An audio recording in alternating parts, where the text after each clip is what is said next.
Hola, muy buenas a todos y a todas. Bienvenidas a esta cuarta jornada ya del tercer Congreso Internacional de Periodismo de Migraciones de Mérida. Estamos en la sala 1, yo soy Patricia Macías y esta sesión es la sesión sobre cobertura de mujeres víctimas de trata. Esta es una sesión especial porque la teníamos programada para el lunes, como muchas de vosotras sabéis, pero fue hackeada. Y bueno, parece que hay gente que no quiere que la voz de Tobore, de nuestra panelista de hoy, sea escuchada.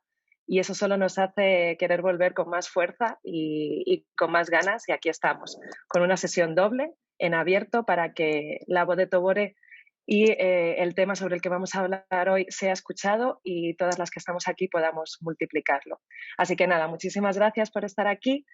Os voy a pedir que por favor mantengáis vuestros micros y vuestros vídeos apagados durante toda la sesión para que podamos funcionar de una manera más fluida. También os recuerdo que esta es una sesión interactiva, así que os animo a participar y a enviar preguntas a nuestra panelista de hoy a través de la sección de preguntas y respuestas. Y también recordaros que esta es una sesión que cuenta con traducción simultánea, así que podéis activar la traducción si la necesitáis. Y bueno, pues sin más os voy a presentar a la extraordinaria ponente que tenemos hoy con nosotras. Es Tobore Ovuorie, periodista nigeriana de investigación, especializada en la cobertura de noticias sobre abusos de derechos humanos, salud y corrupción. Tobore vive en Lagos, Nigeria. Trabaja como periodista freelance y sus trabajos pocas veces pasan desapercibidos. Siempre está buscando el impacto político en busca de cambios positivos en las realidades que narra. Tiene años de experiencia cubriendo noticias sobre trata de mujeres y ha recibido numerosos premios por sus trabajos de investigación. De hecho, uno de ellos, uno de los más destacados, titulado Dentro de la mafia del tráfico humano en Nigeria. Para hacer este reportaje, Tobore pasó infiltrada 4 meses como prostituta en una red nigeriana de tráfico de personas y casi pierde su vida. Ese reportaje ha sido ahora adaptado al cine en la película Olotur, que podéis encontrar en Netflix. Es un privilegio tener a Tobore aquí hoy con nosotras. Thank you for being with us, Tobore, and welcome.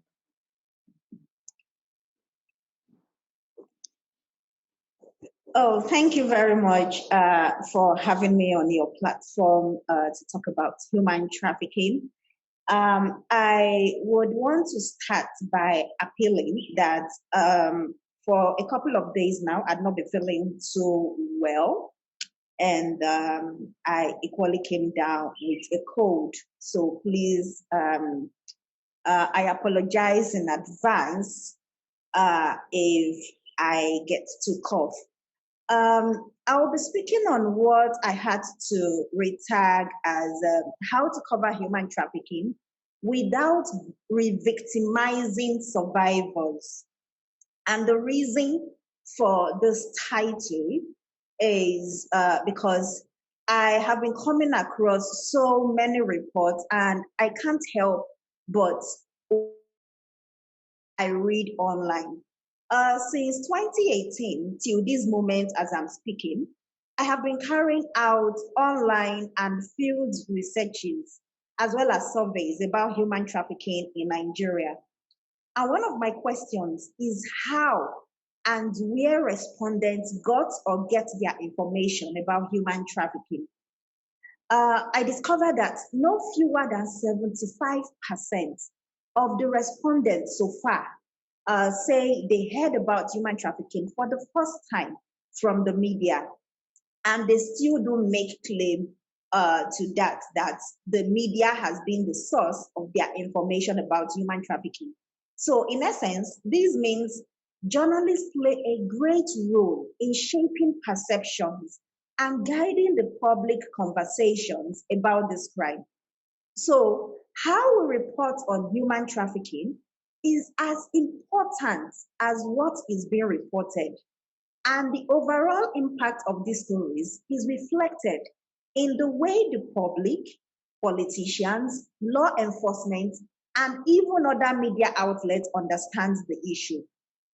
Unfortunately, quite a number of reports, like I said when I started my speech, about human trafficking have included misinformation, outdated statistics, and they blame there has been so much blaming of exploited survivors, and there are confused terminologies. Instead of shining a brighter light on this problem, such reports add confusion to a crime already misunderstood by the public. As the issue of human trafficking continues to capture the public consciousness, we all have the responsibility, that is you and I, as journalists, have the responsibility to report thoroughly and responsibly and to protect those who have been exploited.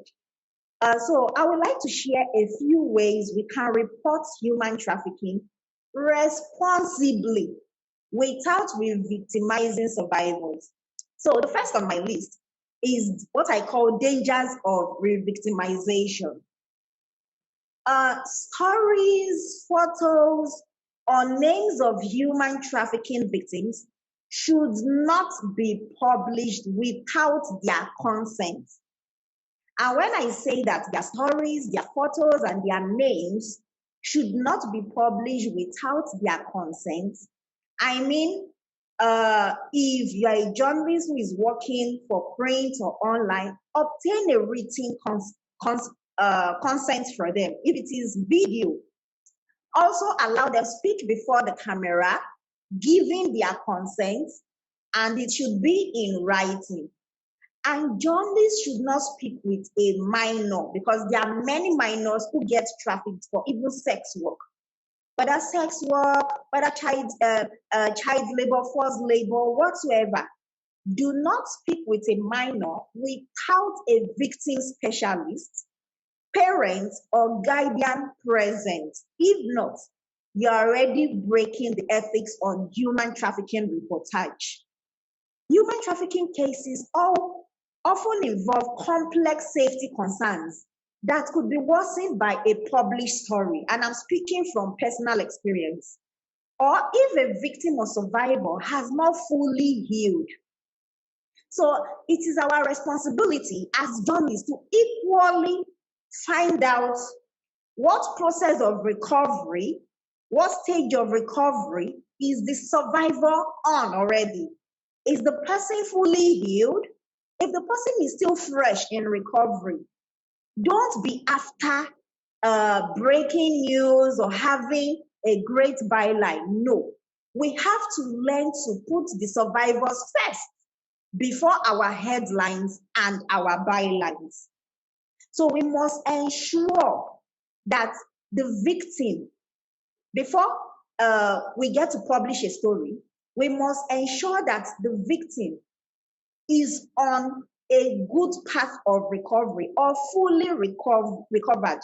Because before a victim of human trafficking agrees to share his or her story, we must ensure that he or she understands that once the story is published, it will be available to the public. And once the story is out there, if the person is not on a great path of recovery yet, the person could break down. It has happened to me. The person could break down. So we don't want to be irresponsible in our journalistic reportage. Then, for those of us who are involved in multimedia, say video, for instance, filmmakers amongst us, please take note of this. Do not, and I'm saying the do not in very strong terms, do not make a film of the story of the trafficking survivor without first obtaining permission to do so. And I want to give a personal example that happened to me recently, and that's actually contributed to my falling ill right now. Ebony Life Film, that's a film production company in Nigeria, and Netflix picked my 2013 undercover story on human trafficking, which was published in 2014.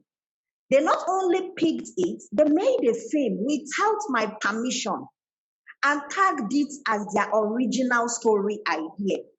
The film right now is trending globally. It's titled Tobore. It's trending globally on Netflix. But it's an outright abuse of my fundamental human rights as an individual and a trafficking survivor. No trafficking survivor should be put through such heinous and insensitive process. And as I speak, I'm presently struggling with the trauma of 6 to 7 years ago. I've been struggling with that, and the film coming up actually worsens it. And now seeing that my story idea is being pitched as in being made out there as their original story idea, it is highly disheartening. And I'm not in a very good frame of mind as a result of what Netflix and Ebony Life fame have done. So for video makers, multimedia, anyone into video production, please do not make a film of the story of a trafficking survivor without first obtaining permission to do so. You could end up injuring the person, reopening deep-seated injuries. And it is highly irresponsible a thing to do. So my next point is, I call it survivor stories. See, although interviewing survivors may be the key to understanding human trafficking and the underpinnings of a good story, interviews really help. There are optimal ways to approach survivors and learn about their experiences. How we do it matters a lot as journalists. So we journalists must be flexible and must not make demands. We must desist from making demands. And do not expect the survivor to tell you his or her story in one sitting. Don't be after, oh, my editor needs this, I need to meet deadline. No, you will end up injuring the survivor. So we must spend time with survivors. Get to know them as people. We must spend time with survivors and get to know them as people. I'm repeating that for emphasis. And follow up even after our story is complete. Oh, the story is complete. Before you publish or before you release to the public, follow up. Follow up. Ensure the person is in the right frame of mind. Follow up. Then even after the story has been published, the video whatsoever has been published, still follow up. Cutting off after the story is complete makes survivors feel used.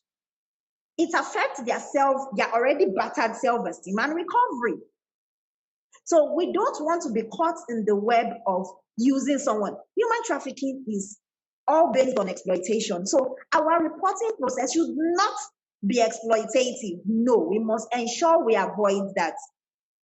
The third point I'll be reeling out today is sensitive questioning of survivors.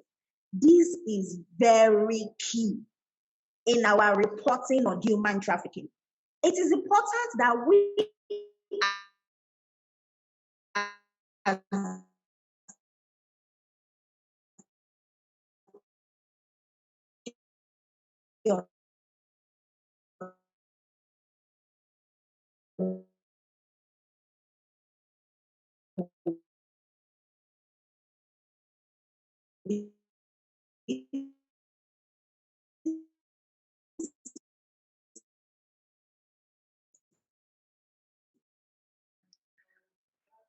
Disculpad todas, parece que estamos teniendo unos pequeños problemas de conexión con Tobore. Vamos a darle unos segundos a ver si podemos recuperar una buena conexión con ella.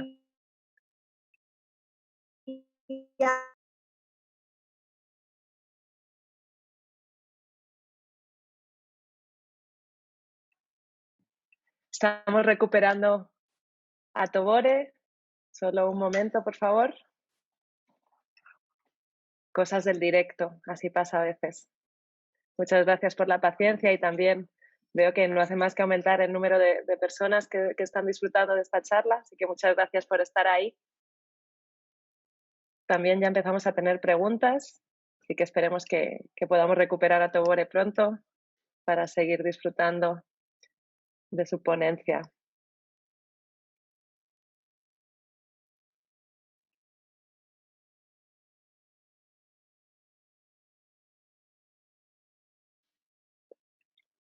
Ok, Tobore ya está con nosotros de vuelta. Okay. Hello, Tobore. Hello again. Yeah. So at what point did you lose me? You were in the middle of the responsibility of the journalist. Is it the third point on sensitive questioning of survivors? Yes. Okay, so I continue from there. Yes, thank you. It is our responsibility. Hello? Hello? Yes, you are on. We can hear you now and we can see you perfectly. Okay. Thank you, Tobore. So it is important that we as journalists must realize that trafficking victims may not always have a coherent story. And they might not even see themselves as victims. They may have severe distrust for us, and they may even identify with their trafficker. It is called Stockholm Syndrome. So it now behoves on us as journalists to build enough trust to get victims to talk about their experience. So in essence, it's never a one-off thing. It's gradual. I'm speaking from personal experience myself. We must not begin asking survivors questions about their trafficking experiences immediately we meet them. That is a red flag. No, we must not do that. We must build a relationship, win their trust, we must get familiar with them so they feel at home with us as journalists. So we don't go with the mindset of, okay, we're going with our recorders or possibly cameras, lights, whatsoever. I want to go straight to the point. No. We are only going to end up injuring the survivor or the victim. So in some cases, we may not even be the ones asking the questions, especially when it is a minor that we are interviewing. We could supply counselors who are working with or caring for the survivors with the questions. So it is easier for them to talk. What we are after is having a safe space for the survivor, yet getting the actual story out. No mistake must be made. So sensitive questioning, to me, also means being culturally sensitive, or where appropriate, sensitivity to race, gender, and sexual identity. For example, sensitive questioning might involve sitting on equal footing and to break the barrier of respectfulness or inequality that might get in the way of openness. See, the survivor already has self-esteem issues. And if the journalist or the reporter who is going to interview the survivor is seated on a chair that is higher than where the survivor is seated, there is already an imbalance. So we must be careful how we sit. Sit down looking into the face of the person. You should be at the same range, not tilting above the person. No, avoid it at all costs. Then bring all your questions to survive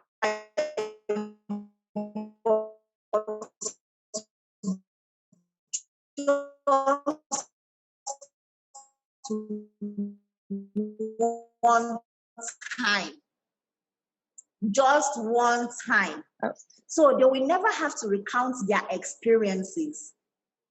If you have to keep going back to them or phoning them to ask them this, and it is highly unnecessary. Am I still with you? Hello? Yes, you are still with us, Tobore. We can listen. And now I want to go to another crucial issue: language. Tobore, just a second. I'm still with you. Are you still with me? Yes, we are with you, Tobore. Can you hear me? Tobore. Okay. Can you hear me? We are so sorry. Okay, perfect. We are just we can listen to you, but your image is frozen. So maybe, yes, perfect. Now we can see you again. And if I can ask you again to be as close as possible to the router, to the Wi-Fi. And that way, maybe we can have a better connection with you. But now we can see you and we can hear you again. Oh,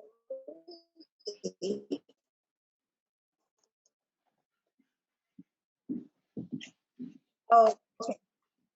Okay. Okay. So, oh, great. So I continue? Yes, you can. Do I continue? Yes, you can continue. Hello. Hello, do I continue? The next issue I want to highlight is that of language. The asking our questions and relating with the survivors, it matters a lot.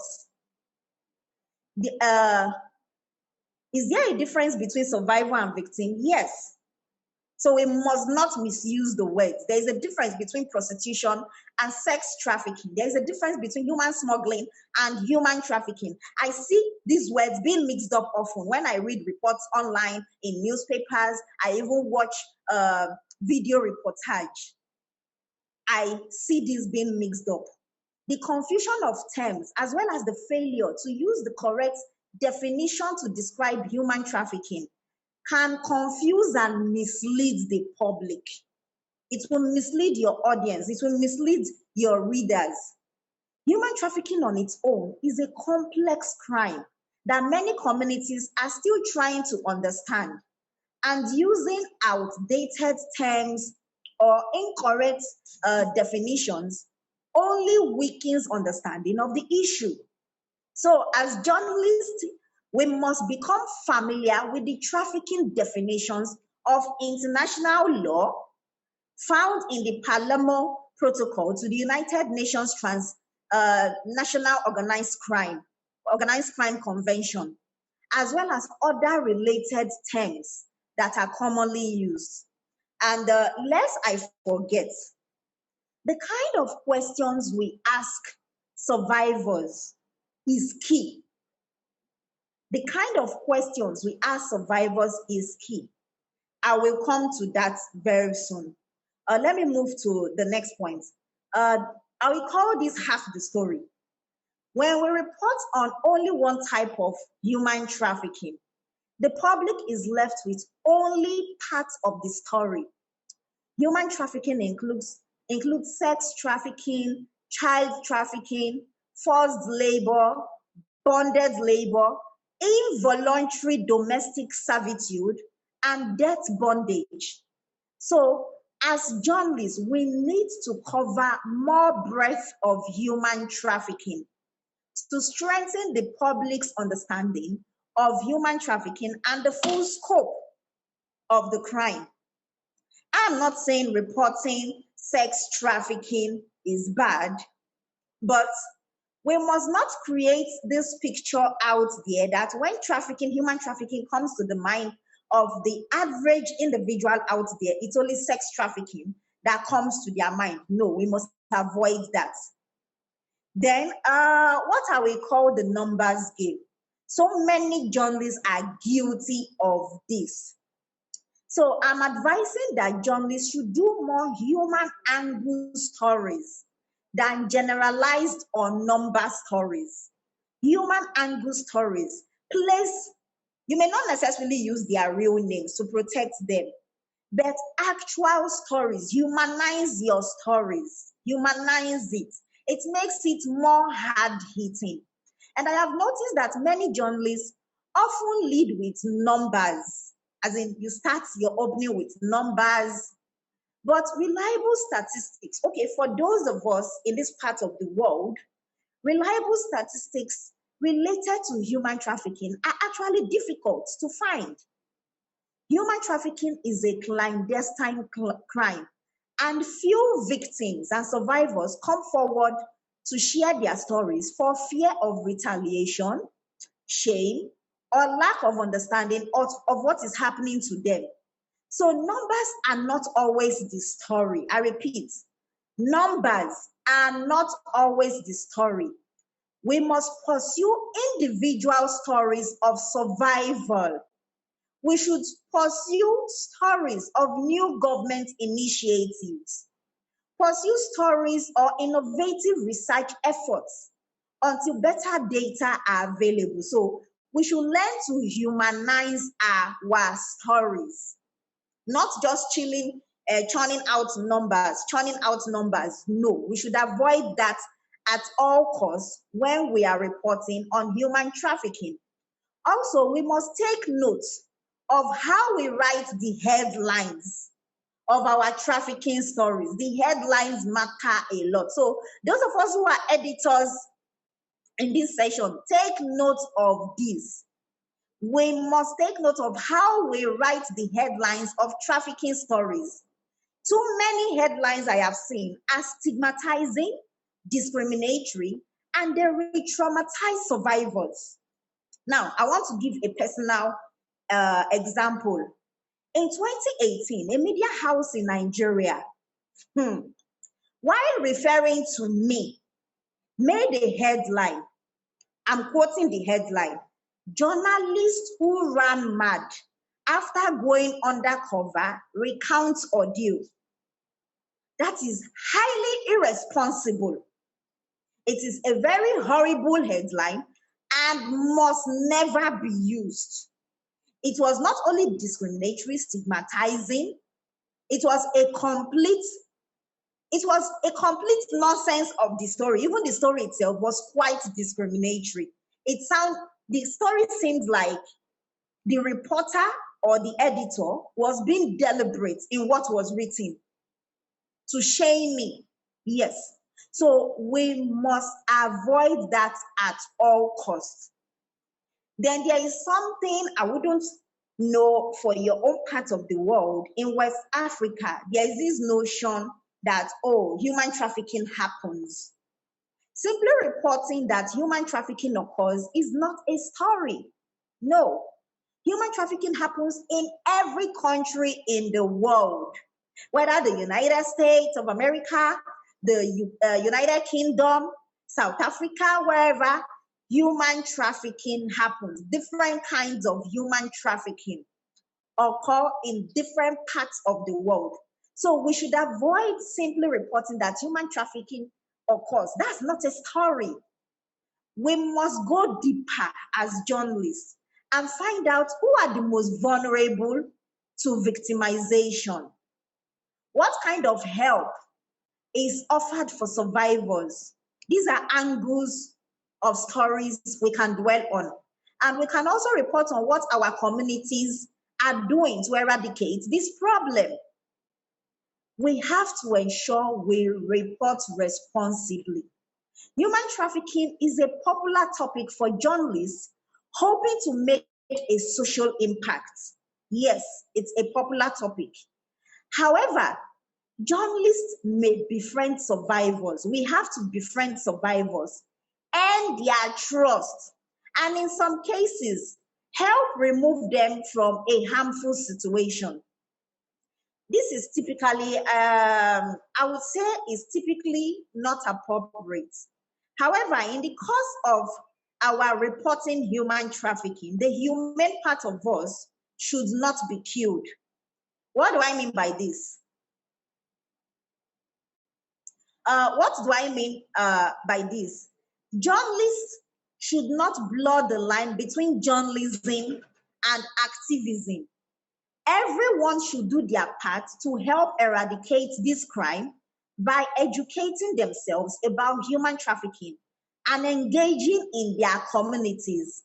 But victim assistance should be handled by accredited service providers, not we journalists. I don't know if you get me. Accredited service providers. So instead of us journalists intervening inappropriately, connect a survivor to a reputable service provider to ensure they are safe and their needs are met.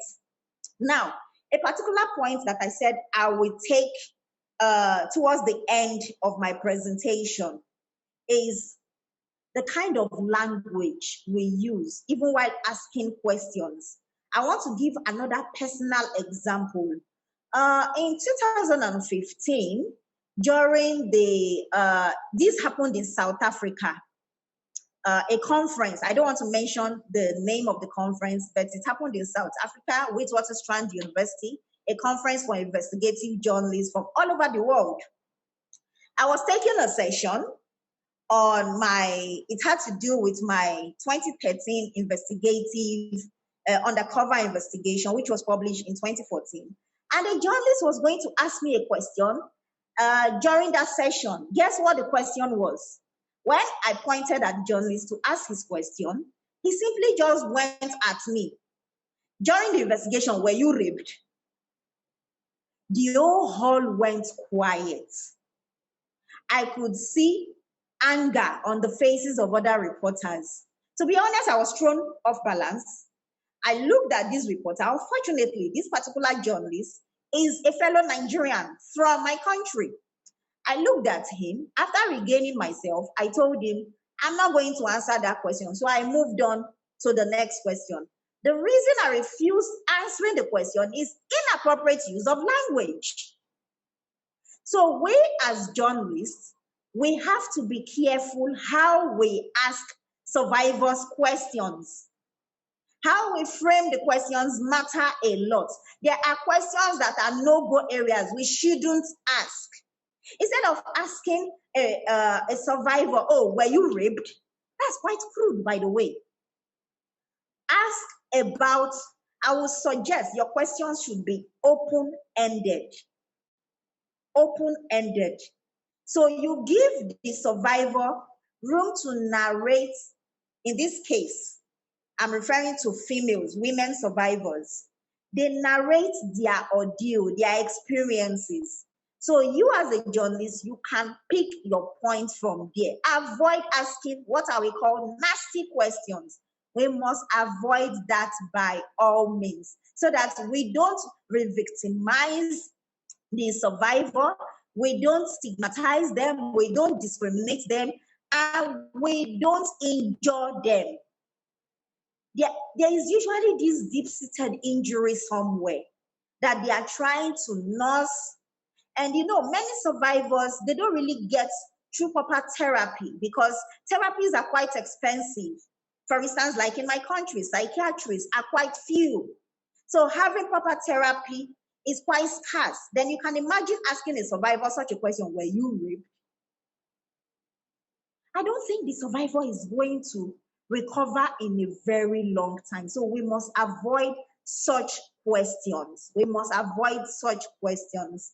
So at this point, I would want to have a break so that I have questions. So if you have questions, please come up with your questions for me to answer.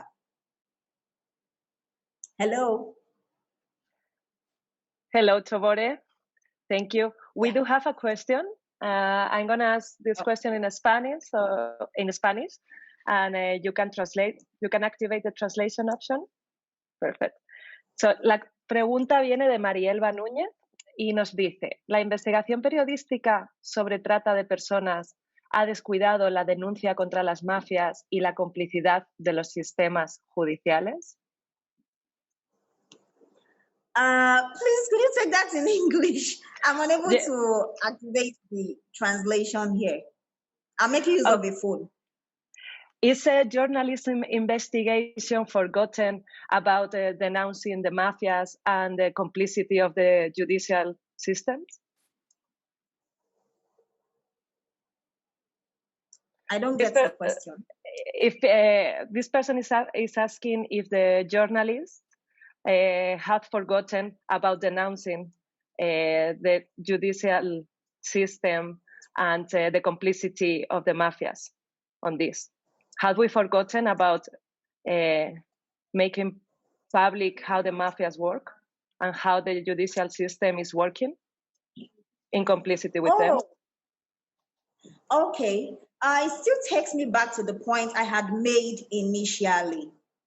The various kind of stories we can report on. For instance, there is an investigation I've been working on, human trafficking, since, let me see, that was October 2019. So next month, the 3-part series will be out. And in the second part of this series, I'm going to be touching on the complicity of even embassies.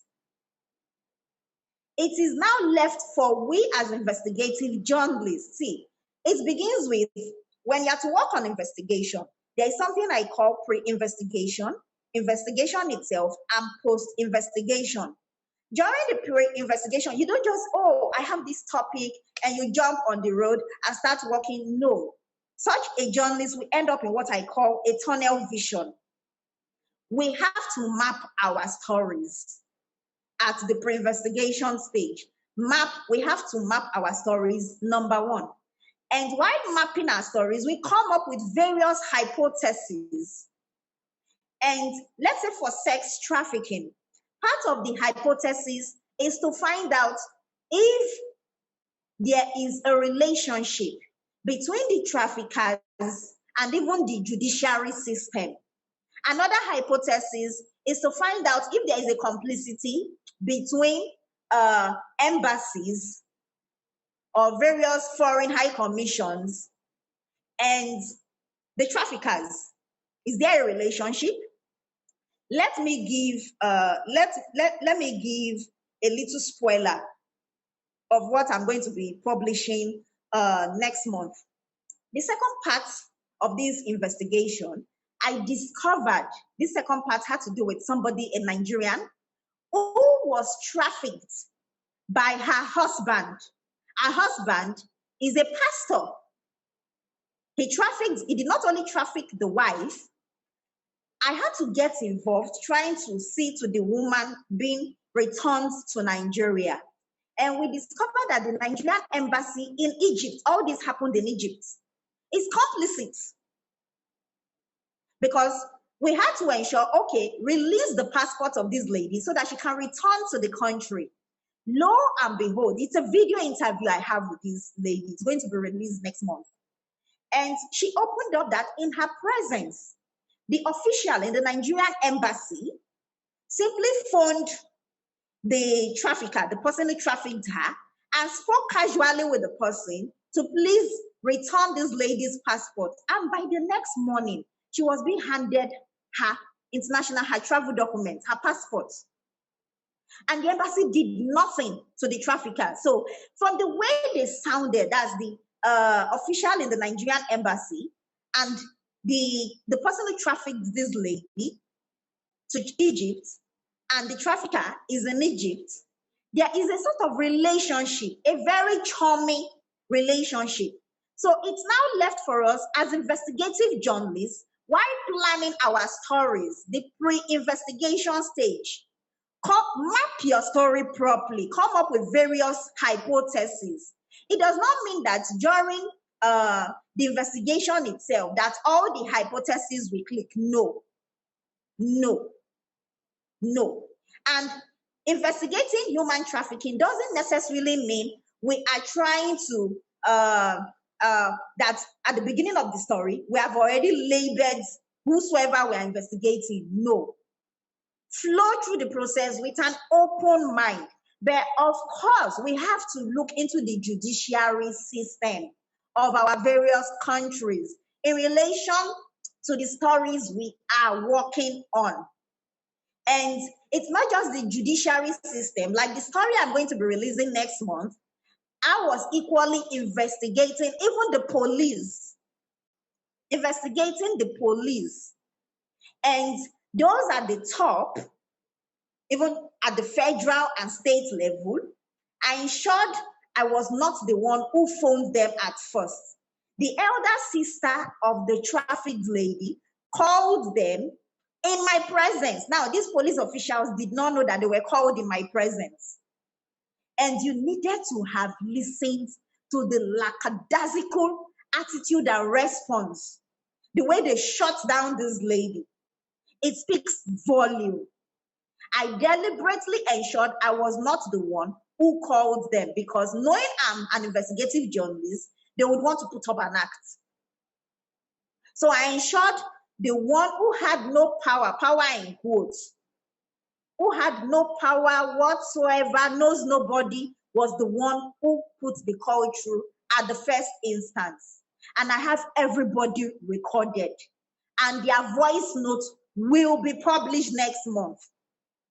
It will be published for them to defend themselves. Now, these are some of the ways we as investigative journalists can produce hard-hitting human trafficking reports. Yes, we are humanizing our stories, but we have to look at the various branches to the humans that we are reporting on. So we need to beam the searchlight on the judiciary, on the embassies. We come up with different maps, branches.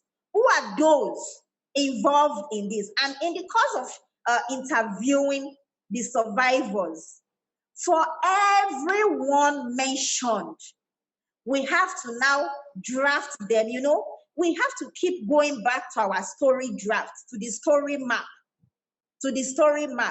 Whosoever or whatsoever organization was not mentioned initially, if a survivor mentions them, then we have to include them. I have this very big paper map when I'm mapping my stories. So when I get this on the street, I go back, I place asterisk with a marker, and I include. And I have to follow up on that, because we can never tell where we will get the, what I call, leakage from. We can never tell. So if the embassy official is saying this, and another person who has been mentioned in the course of the investigation is saying something quite different from what the embassy official, it reveals a whole lot. So we must leave no stone unturned. That's what I'm saying. I hope I've been able to answer that question. Is there another question? Yes, Tobore, we have another question from Sara Ortega, and she's asking, in your opinion, who are the most responsible authorities that are allowing human trafficking now, and why? Thanks a million. Well, I don't get that. Sarah, I think she's asking about who do you think is most responsible in our societies about human trafficking keep happening? Who is being co-responsible with the mafias and the main responsibles? Okay, I would want to take it as going down to the root of human trafficking. Societies all differ. For instance, the society where I am located in Nigeria, I'm not trying to apportion blame, but if we were to trace the root of human trafficking in Nigeria, I would say it's the society. I and my fellow Nigerians. The reason is this: our value system is an issue in Nigeria. In Nigeria, we just believe in make money by all means. We don't want to know how you made the money. Our value system is already plunging. It's at an all-time low. There is this respect for materialism.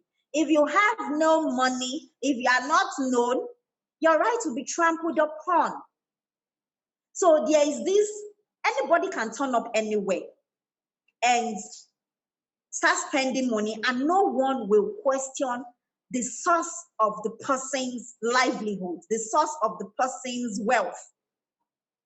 So now, this has translated to other young persons now wanting to be like, you know, when role models have questionable character, it speaks volume. If my role model is a thief, in essence, I will equally want to do everything to earn money. And that could include stealing. Now, due to the breakdown of our value system, I'm starting from Nigeria before I now go to the rest of the world.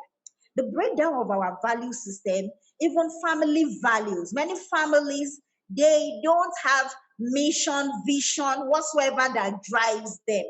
Anything goes. Just make money. Make it big. We don't care how you come about the resources, whether you stole from government coffers.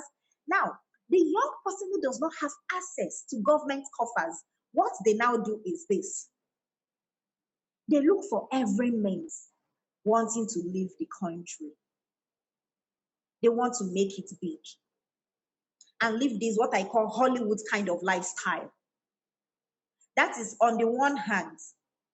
Then, for a young person or families who are already feeling that poverty is a crime, that's it's a common phrase in Nigeria that poverty is a crime. It's a crime to be poor in this part of the world. Now, a wealthy aunt, a supposedly wealthy aunt, an aunt who is doing well, maybe who is based overseas or in the big city, now comes to Nigeria. That's if she's based overseas, like let's say Italy, Spain, wherever. She comes home, let's say during the Yuletide Christmas season celebration. She then goes to this poor family, and after displays some measurement of wealth, we tell the parents, "Oh, I can help you with this. Your daughter, she could follow me to Italy, to Spain, wherever, and the pressure will be taken off you, and she will earn a better living condition." In Spain, there's electricity, there's good road networks, and these are things we are lacking in Nigeria. And the parents will then look that, oh, this child being with me, the possibility that she will have a bright future is quite dim. And we release the child, and the child is taken out of the country or taken out of her comfort zone to the urban, to another part of the country, assuming the trafficking is happening within Nigeria. And that is how the child becomes endangered. And the parents possibly will never hear again from the child. That is one. So our quest, our love for materialism, for instance, the country where I come from, is not helping issues when it comes to trafficking. And that is why now we have traffickers being spoiled for choice. It is the young persons, the youth, that are now looking for the traffickers. They are the ones looking for the traffickers. Then the value system is down. Then even the government is not helping issues. So it's a multifaceted branch when it comes to the root of trafficking. It's now by country. Like in my own country, the roads are bad. Right now that I'm even giving this presentation, since yesterday morning, there has been no electricity. That's why I'm using my phone in giving this presentation.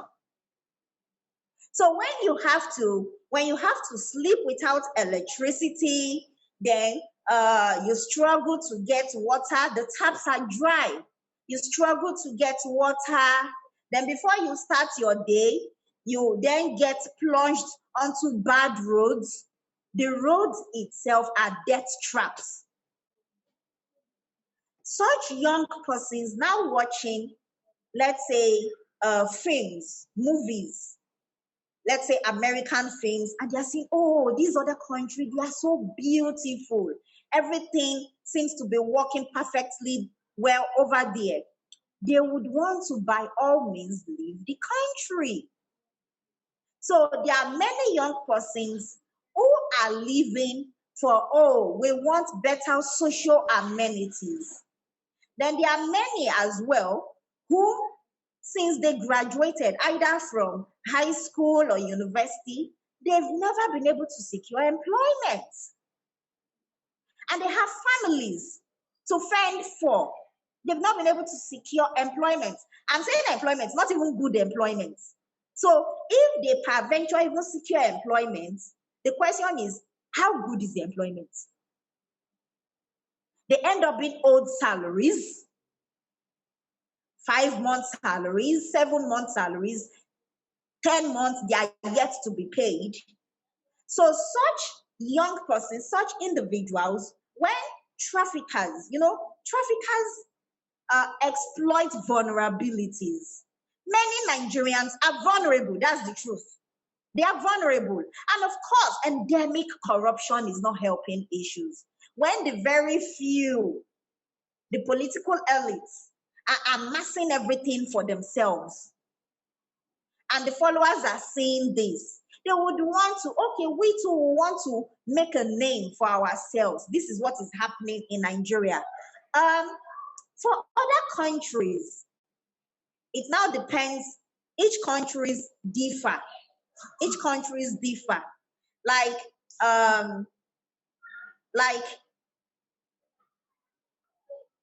Oh, I'm just seeing the comments that it's your fault if you are poor at 35. In Nigeria, if you have been a graduate for like 10 years, 17 years, you don't own a car, you are regarded as a failure. You don't own a car to move yourself around. You are not living in a beautiful house in a posh area. You are regarded as a failure. And the attacks begin from even within your own family. Family members will start treating you like a leopard. They will relate with you in this very poor, shabby manner. And your younger one, who perhaps is doing better than you financially, will be accorded more respect than you, the older one, who is not doing well financially. So such a person, by all means, we want to look for, oh, how can I also earn good money so that I can be regarded, I can be respected. There is this respect for mammon going on. Now, in the US, we are aware of the pornography industry. It's contributing to sex trafficking, be it women, minors. So various countries with their various evils.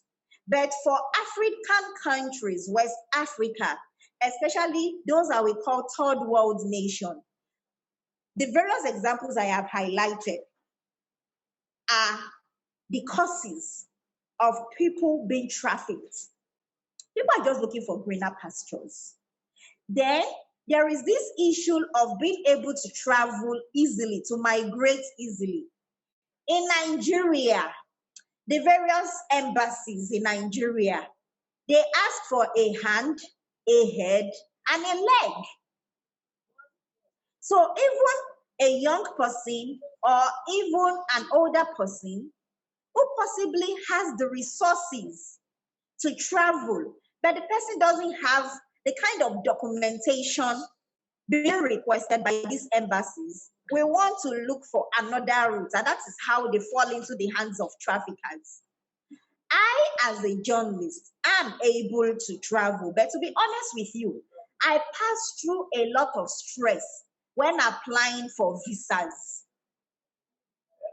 However, the leverage I have is because I'm a journalist, and okay, maybe in quotes, a well-known one. So they know no matter what, when I leave the country, I would return. But this cannot be said about so many other young persons in my country. And I dare say, this also represents several other African countries. So we have to make migration easy. We have to make migration, when we clamp down on migration, when we make migration very difficult, trafficking, the rate of trafficking increases. It increases. Or what we call externalization of borders. When we say, oh, we want to clamp down on our borders, this, that's traffickers. They evolve every day. They come up with new tricks. And they have this way of still finding their ways into these countries. And when I get to speak at trainings, what I tell people is, see, when there are no products to be sold, there will be no seller, there will be no buyer. When there are no products to be sold, there will be no seller, there will be no buyer. So when we also work on migration, it will frustrate the tendencies of traffickers. It will frustrate their businesses. It will. So if I can walk up to the embassy and I have my documents, I don't have to supply a head, a neck, or whatsoever.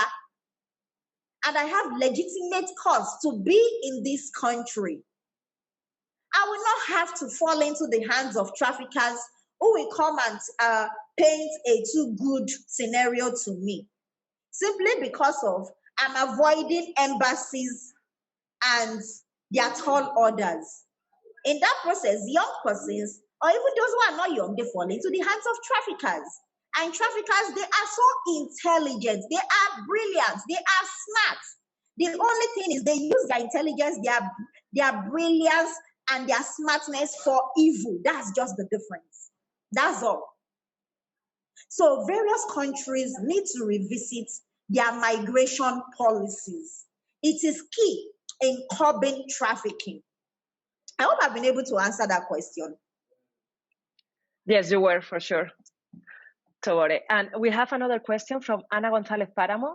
She's asking, in your experience with trafficking networks, did you find cases of smuggled migrants who fell into trafficking?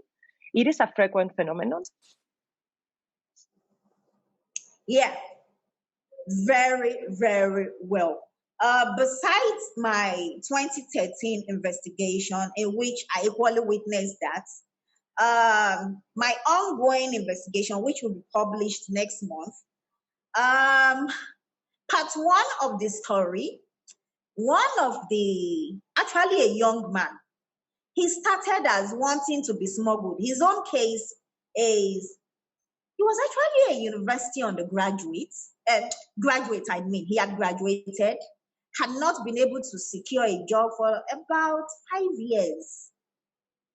And he was frustrated, he was desperate to leave the country, he had lost hope, and the family, wanting him to still have hope, were able to gather money, and he paid a supposed travel agent. This is, the person I'm describing, he is tall, he is huge. So he's not a tiny fry, no, he's not. But from being smuggled out of the country, he was trafficked. He ended up on the Sahara Desert. He never bargained for that. What he had been told at the initial stage was, oh, this is going to be like a tourist journey, the group of persons traveling, oh, you're going to live, you're going to be in hotels, we'll lodge you in hotels, we're going to snap photos, you will eat great meals. But this young man ended up in the Sahara Desert. From Nigeria to Libya, it was on that road for over a month. So yes, persons who start off as wanting to be smuggled, as in, oh, I just need to leave this my country by whatsoever means, and they pay, that they end up being trafficked. You know, when you pay, that is smuggling. When you pay someone to take you out of, let's say, Nigeria to Europe, that is smuggling. But when exploitation, coercion, and all that now sets in, it has become trafficking, deceit, and all that. It has become trafficking. So yes, this happens quite often, yes. I hope I've been able to answer that question. Yes, Tobore. And I think we have time for one more question, and after that we have to finish. But Gerson Pinzón is asking you, how to change the narrative around the idea of this happening to you because you are poor. So you fall into trafficking because you are poor, or you are, I think, yeah, Gerson is worried about how we can tell the story in a different way, not only saying that poverty is the guilty one here.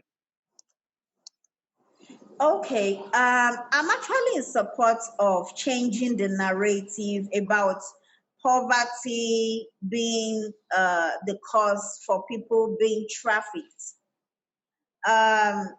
We have to, it takes us back to what I had said initially, we have to humanize our stories. And let's say, for instance, when I get to speak with young persons and even trafficking survivors who are on healthy paths of recovery, I help them understand that, see, I come from a very humble background, but that did not make me embark on such risky journey. So we have to humanize stories of persons who are equally coming from very humble backgrounds, but have been able to follow through verifiable processes in life and have gotten to a very good place in life. And when I say a very good position in life, I don't mean that, oh, they own so much. No, that's not what I mean. But they've been able to conquer the very poor backgrounds where they are coming from. And I dare say, poverty is not the major cause of trafficking. No, it's not. We can make very good living wherever we are. Poverty is not, there is greed. And I've said our value system. If we don't have this so much emphasis on, oh, then even motivational speakers saying, oh, if by so age you've not gotten this, we are overheating the polity. Every individuals have their time in points in life where they will make it in quotes in life. So we need to reinvent the society, our value system, what we are selling out as even motivational speeches. We have to. So there is a whole lot of greed. There is a whole, okay, for instance, the group I traveled with when we got trafficked in 2013, there was this graduate, and because I interacted with all the young ladies and young men, and one of them told me that, see, she wants to go to Italy so that once she gets there, she will show her people back at home. Show is in inverted comma. That means in Nigeria, we call them pepper them. As in, she will then return, having gone to Italy, made it big. She will start posting pictures of a successful her on social media. It's not poverty. It's our mindsets. So stories that revisit our self-worth, our mindset, our value system, our individuality, and us as a group would really help in reinventing the narrative about poverty being the cause of people being trafficked. I dare to say, poverty is not the cause of people being trafficked. In fact, that I had to go undercover. Why? Why wasn't I trafficked? As a result of coming from a very humble background, why wasn't I trafficked? But I'm not trying to use my life to compare with another person's life. But there has to be an equilibrium.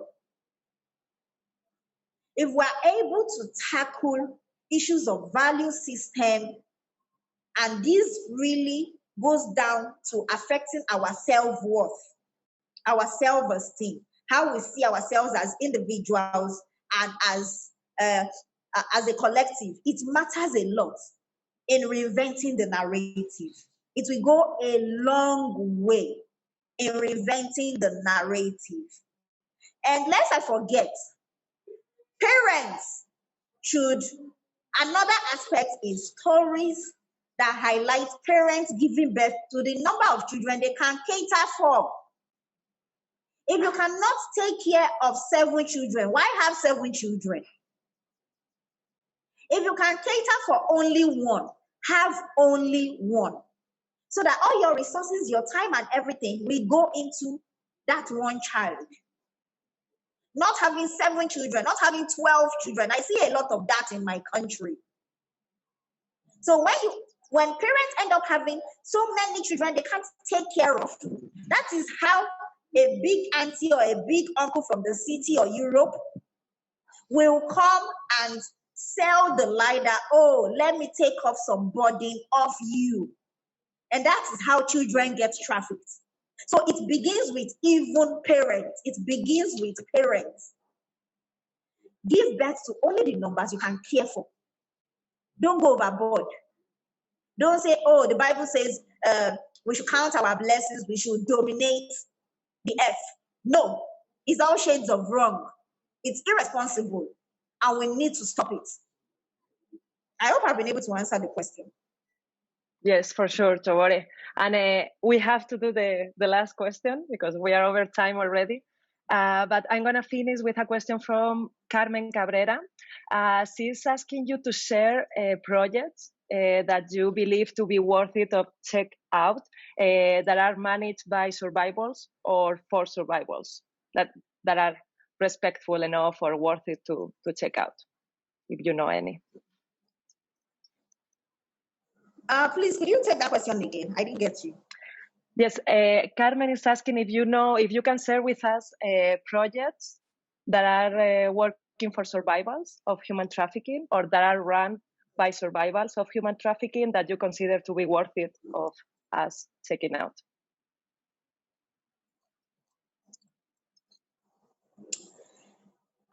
It now depends on the countries.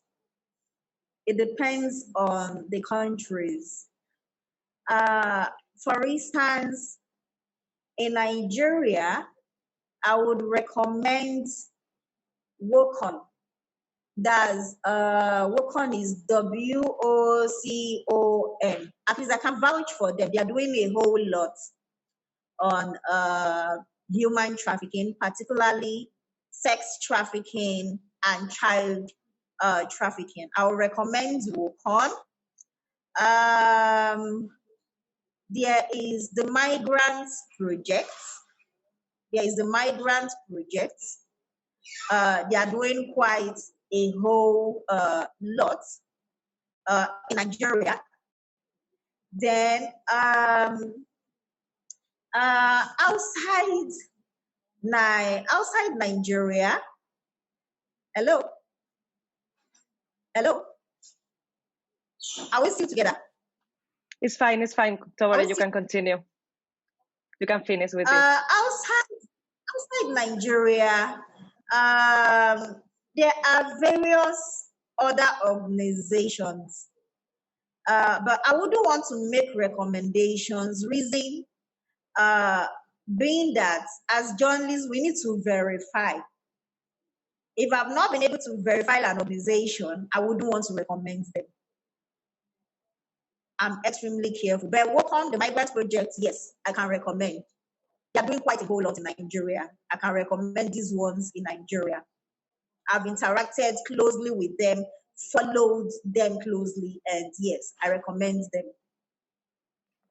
Okay, thank you so much, Tobore. With that, I think we have to finish, sadly. But thank you so much for your time and for being with us again today after the last Monday. Yeah. Gracias también a todos. Thanks a lot for having me. Thank you, Tobore. Gracias también a todas las espectadoras que han estado con nosotras.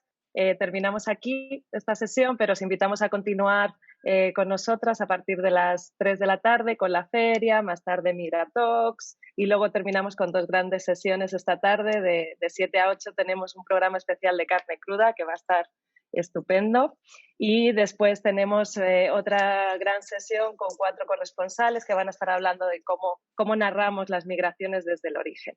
Así que nada, os invitamos a todas a uniros esta tarde y de nuevo muchas gracias por estar aquí. Thank you, Tobore. Goodbye. Yeah, bye.